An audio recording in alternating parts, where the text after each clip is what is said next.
So, all right.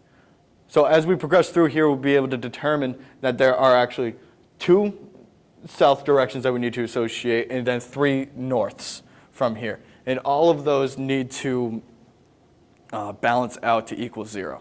In the real case scenario, based on human error, that might not necessarily be the case. And there are correction factors that we can associate with that. So when we go into the correction factors, and that's where all of these will come in. Each one will be associated with a certain distance. So A to B will have a correction factor associated with it for correcting this distance right here and this distance right there, whether it be increasing or decreasing. Not to mention that depending on the part that's bigger or smaller, it'll be associated with that as well, but we'll continue with that as we go. So let's say that based on this, we have that the souths are greater than the norths. So we will associate that by saying the norths are less than the souths.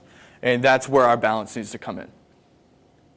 That will be associated with the signage of the correction that we have there. As we progress, we need to determine exactly what our correction is. And based on that correction, we will put different numbers to them. When we have a correction value for, let's say, AB, this will equal whatever, I'm drawing a blank now. Hold on, drawing a blank.